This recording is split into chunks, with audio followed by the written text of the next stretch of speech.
Assalamualaikum teman-teman. Selamat pagi Dewan Juri. Apa kabar semua? Sehat kan? Perkenalkan, nama saya Asahi Nuzla Hairin Boru Purba. Saya dari Madrasah Ibtidaiyah Negeri 3 Deli Serdang. Kali ini Nuzla akan membacakan cerita yang pastinya seru loh. Cerita rakyat ini diambil dari terjadinya kisah Paloh Naga.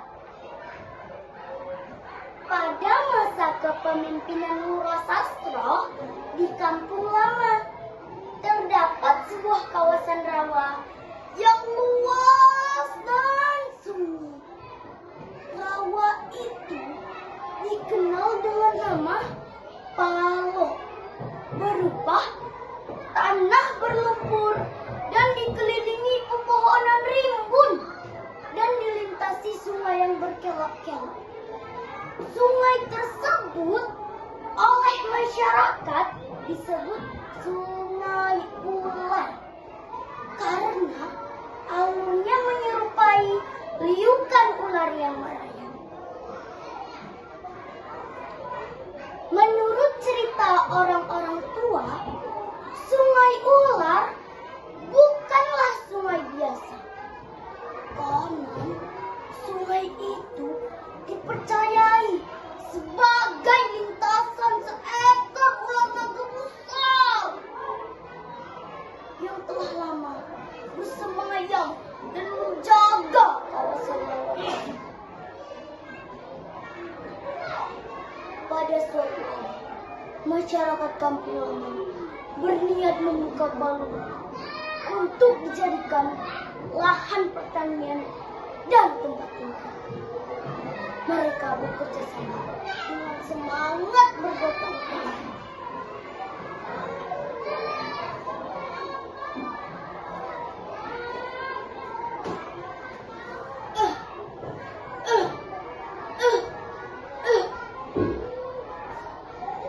Mari kita buka palau ini. Tanahnya sangat subur, airnya melimpah, pasti cocok untuk bertani.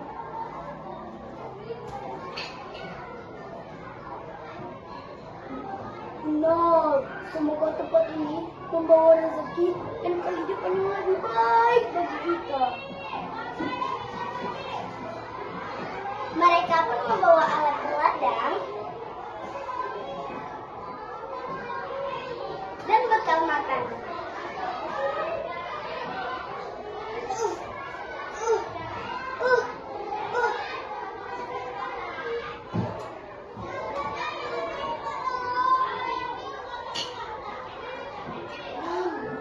Belum lama mereka bekerja, suasana mulai berubah.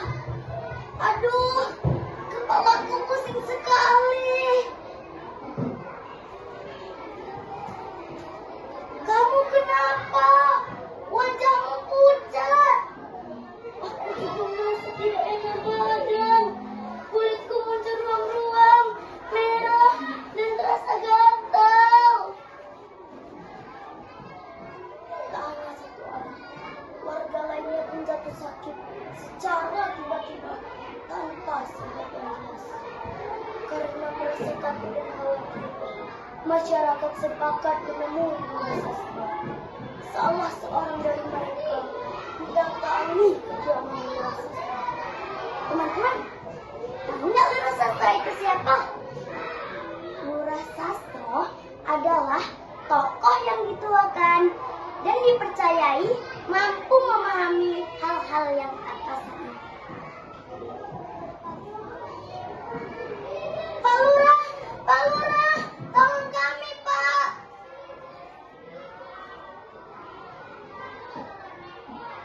Ada apa?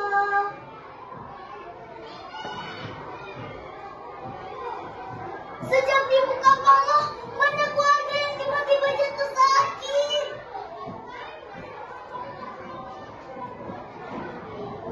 Tenanglah, jangan panik. Setiap tempat memiliki sejarah dan sebagai penjaganya, aku akan melihat yang tersesat.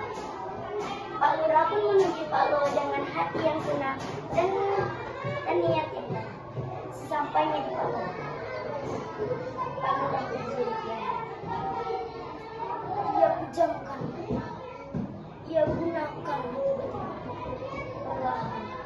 Tampak sesosok besar menjelma di hadapannya.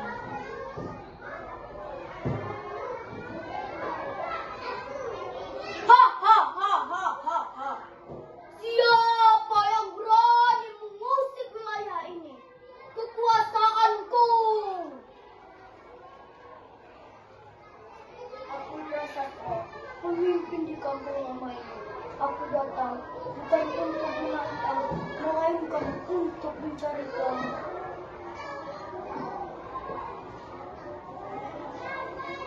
Kalian membuka palau ini tanpa izin aku. Ini rumahku. Pak Lurah tetap bersikap rendah hati dan tidak terpancing amarah. Wahai penjaga palau, masyarakat tidak bermaksud berbuat kasar. Mereka hanya ingin bertani dan hidup dengan tenang. Aku marah karena mereka tidak permisi padaku. Namun aku bersedia berdamai jika syaratku dipenuhi. Apa yang kau minta? Berikan sesaji kepala kerbau sebagai tanda hormat. Kemudian tanamkan di sekitar palau. Dagingnya dimakan bersama dalam kenduri. Baiklah, aku akan sampaikan hal ini kepada masyarakat. Setelah negosiasi berhasil dilakukan, Lurah Sastro mengumpulkan seluruh masyarakat untuk penyembelihan kerbau. Kepala kerbau ditanam di sekitar palau. Dagingnya dimasak dan dibagikan kepada masyarakat sebagai tanda rasa syukur.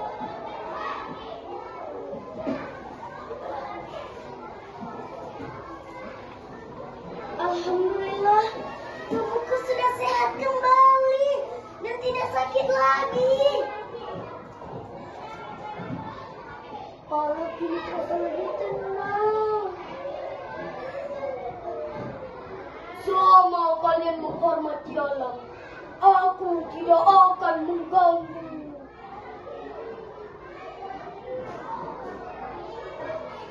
Kami berjanji akan hidup selaras dengan alam dan saling menjaga.